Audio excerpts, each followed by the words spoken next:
Hai semua, kembali lagi bersama konten matematika. Pada kesempatan kali ini kita akan mendalami materi yang berkaitan dengan kongruensi dan kesebangunan.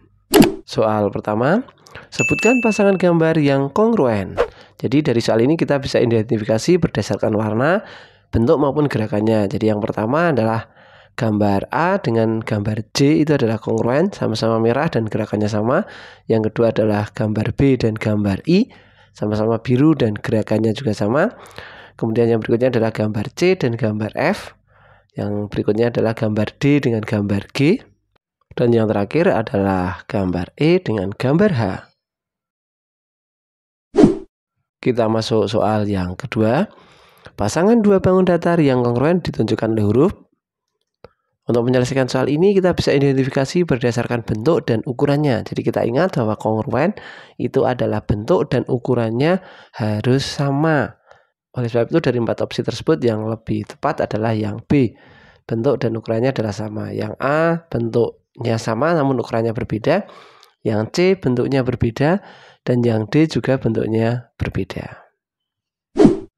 Soal yang ketiga, tentukan panjang ML dan panjang KL. Jadi untuk mencari panjang ML, karena ML ini bersesuaian dengan DC, sehingga ML sama dengan DC sama dengan 8 meter. Yang berikutnya KL itu adalah sisi KL bersesuaian dengan sisi BC, maka KL sama dengan BC sama dengan 4 meter. Soal yang keempat, jika panjang sisi AB sama dengan 40 cm, BC sama dengan 21 cm, RS sama dengan 16 cm, dan PS sama dengan 15 cm, tentukan panjang AD, DC, PQ, dan QR. Untuk menjawab soal ini, kita bisa mengidentifikasi sisi-sisi yang bersesuaian. Kita bisa lihat bahwa sisi AD ini bersesuaian dengan sisi SP, sehingga AD sama dengan SP sama dengan 15 cm. Sisi DC sama dengan sisi RS atau DC bersesuaian dengan RS sama dengan 16 cm. Sisi PQ sama dengan sisi AB atau sisi PQ bersesuaian dengan sisi AB sama dengan 40 cm. Sisi QR bersesuaian dengan sisi CB sama dengan 21 cm. Soal yang kelima, perhatikan gambar di bawah ini. Tunjukkan bahwa segitiga PQS dan segitiga RQS kongruen. Baik, kita akan buktikan. Yang pertama, sisi PQ sama dengan sisi QR. Di sini sudah diketahui. Kemudian yang kedua adalah sisi PS sama dengan sisi SR.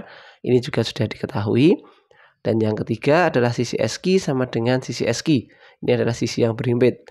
Dan kedua bangun tersebut kongruen menurut syarat sisi-sisi-sisi. Jadi itu ada 3 bukti untuk membuktikan bahwa kedua segitiga tersebut kongruen.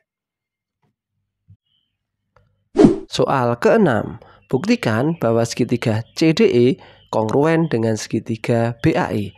Untuk membuktikan bahwa kedua segitiga tersebut kongruen, kita bisa membuktikannya dengan 3 bukti. Yang pertama, sisi CD sama dengan sisi AB, ini sudah diketahui pada soal, ada tandanya. Yang kedua adalah sudut DCE sama dengan sudut EAB, ini sudah diketahui, ada tandanya. Dan yang ketiga adalah sudut CED sama dengan sudut AEB, ini bertolak belakang. Kita tahu bahwa sudut yang bertolak belakang besarnya adalah sama. Sehingga kedua segitiga tersebut yaitu segitiga CDE dan segitiga BAE kongruen menurut sifat sisi sudut-sudut. Soal ke-7, buktikan bahwa segitiga ABC kongruen dengan segitiga BED. Untuk menjawab soal tersebut kita membutuhkan 3 bukti. Yang pertama yaitu sisi AB sama dengan sisi BD, ini sudah diketahui ada pada soal. Kemudian yang kedua adalah sudut CAB sama dengan sudut EDB, ini juga sudah diketahui. Dan yang ketiga adalah sudut CBA sama dengan sudut EBD, ini juga sudah diketahui. Jadi kedua bangun tersebut yaitu segitiga ABC dan segitiga BED kongruen menurut sifat sudut sisi sudut. Soal ke-8, diketahui 2 bangun di atas adalah sebangun, tentukan panjang ED. Untuk menjawab soal tersebut kita akan identifikasi sisi-sisi yang bersesuaian, yaitu sisi ED ini bersesuaian dengan sisi TS, maka bisa kita tulis ED per TS sama dengan AB per PQ ya. Kita bisa menggunakan sisi-sisi yang sudah diketahui panjangnya. Kebetulan di sini yang bersesuaian dan sudah diketahui panjangnya adalah AB per PQ. Untuk nilai ED kita bisa tuliskan P sehingga P per 21 sama dengan 32 per 24. 24P kita lakukan dengan perkalian silang. 24P sama dengan 32 dikalikan 21 sehingga P sama dengan 32 dikalikan 21 dibagi 24. Ini untuk 24 dan 21 akan sama-sama kita bagi 3. Untuk yang 21 dapat 3, kemudian yang 24 dapat 8. Dan untuk yang 32 dengan 8 kita sederhanakan, sama-sama kita akan bagi 8, yang 8 dapat 1 dan yang 32 dapat 4. Dan terakhir tinggal menyisakan 4 dikalikan dengan 7, yaitu hasilnya adalah 28. Maka panjang ED adalah 28 cm. Soal yang ke-10, perhatikan gambar di atas, tentukan panjang CB. Jadi untuk menganalisis soal di atas, kita bisa buatkan dua gambarnya terlebih dahulu sehingga kita mudah dalam menentukan sisi-sisi yang bersesuaian ya. Ini gambarnya kita akan gambarkan, yaitu ini adalah segitiga CAB dan yang sebelah adalah segitiga DEB. Titiknya atau penandanya sama-sama berada di atas, yaitu titik C dan titik D, sehingga kita bisa mudah mengidentifikasi sisi-sisi yang bersesuaian. Kita akan tuliskan terlebih dahulu sisi-sisi yang sudah diketahui panjangnya. Yang pertama yaitu sisi CA adalah 14 cm, kemudian sisi EB adalah 8 cm, dan sisi DB adalah 12 cm. Kemudian untuk mencari sisi AB itu adalah 4 ditambah 12 cm, jawabannya adalah 16 cm. Dan yang ditanya adalah sisi CB, kita diminta untuk menghitung sisi CB, yaitu yang warna kuning sudah saya kasih tanda, maka sisi yang bersesuaian adalah CB per DB sama dengan AB per IB. Kita akan tuliskan untuk CB adalah P, maka P per 12 sama dengan 16 per 8. Kita lakukan dengan perkalian silang, maka 8P sama dengan 12 dikalikan 16.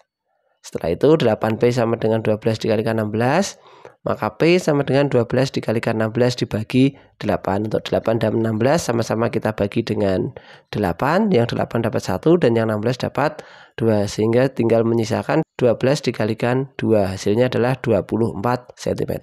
Jadi panjang CB sama dengan 24 cm. Soal ke-11, hitunglah panjang BC. Agar mudah, kita akan gambarkan terlebih dahulu dua segitiga, yang kecil dan yang besar, sehingga nanti kita mudah menentukan sisi-sisi yang bersesuaian. Untuk yang pertama, segitiga yang besar yaitu ABC, dan segitiga yang kecil adalah APG. Untuk panjang AP adalah 4 cm, kemudian untuk panjang PG adalah 6 cm, dan untuk panjang AB adalah 12 cm. Itu diperoleh dari menjumlahkan 4 ditambah 8. Kemudian yang berikutnya, untuk sisi-sisi yang bersesuaian adalah sisi AB dan sisi AP, serta sisi BC dan sisi PQ. Maka AB per AP sama dengan BC per PQ. Hasilnya adalah 12 per 4 sama dengan P per 6. Kita akan kalikan silang, yaitu 12 dikalikan 6 sama dengan 4P. Maka 4P sama dengan 12 dikalikan 6, dan P sama dengan 12 dikalikan 6 dibagi 4. Untuk 12 dan 4 sama-sama kita bagi 4. Yang 4 dapat 1 dan yang 12 dapat 3. Maka tinggal menyisakan 3 dikalikan 6 sama dengan 18. Jadi panjang BC adalah 18 cm.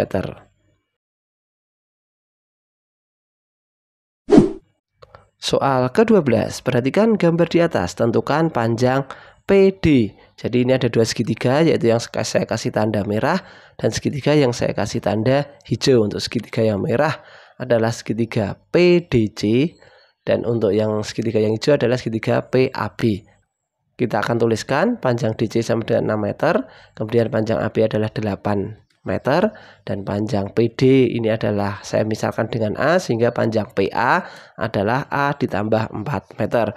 Di sini karena memang belum diketahui nilainya, maka kita tuliskan dengan sebuah variabel yaitu A. Maka PD per PA sama dengan DC per AB. A per A ditambah 6 sama dengan 6 per 8. Kita lakukan kali silang, maka 8A sama dengan 6 dikalikan A plus 6. Nah, kita bisa kalikan pelangi, maka 8A sama dengan 6A plus 6 dikali 6 adalah 36. kita akan kelompokkan suku-suku yang memiliki variabel yang sama, yaitu A di ruas kiri, maka 8A dikurangi 6A sama dengan 36, 2A sama dengan 36, maka nilai A sama dengan 36 dibagi 2, yaitu 18, sehingga panjang PD sama dengan 18 meter. Soal yang ke-13.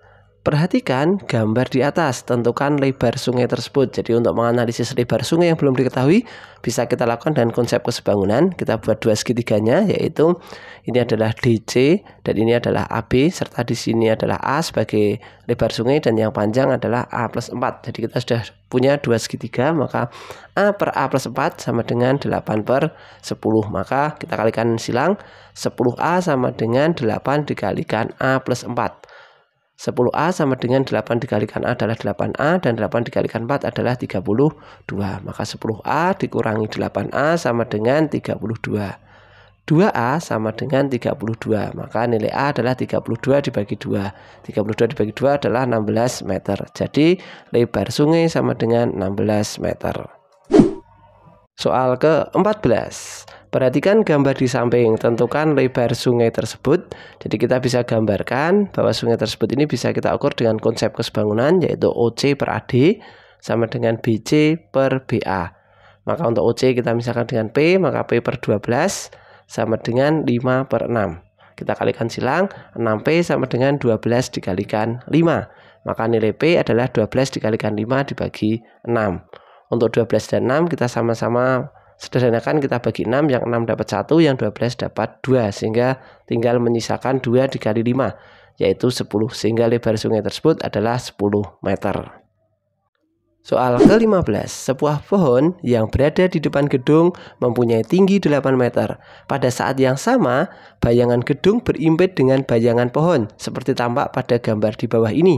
Kita diminta untuk menghitung tinggi gedung tersebut. Maka untuk menghitung tinggi gedung tersebut, kita bisa menggunakan konsep kesebangunan, yaitu AB per ED sama dengan BC per DC. P per 8, P ini adalah tinggi gedung yang belum diketahui dan 8-nya adalah tinggi pohon, sama dengan BC ini adalah jarak atau bayangan gedung, dan 10 ini adalah bayangan pohon, sehingga kita kalikan silang, maka 10P sama dengan 8 dikalikan 15. P sama dengan 8 dikalikan 15 dibagi 10. Kita sederhanakan sama-sama, 10 dan 15 kita bagi dengan 5. Yang 10 dapat 2, yang 15 dapat 3. 2 dan 8 sama-sama kita sederhanakan. Yang 2 dapat 1, yang 8 dapat 4. Sama-sama kita bagi 2. Dan terakhir tinggal menyisakan 4 dan 3. Maka 4 dikalikan 3 adalah 12. Jadi tinggi gedung tersebut adalah 12 meter. Demikian video pembahasan pada kesempatan kali ini. Terima kasih telah menyaksikan videonya. Jangan lupa like, subscribe, serta bunyikan lonceng notifikasinya agar kalian memperoleh video-video menarik lainnya dari konten matematika.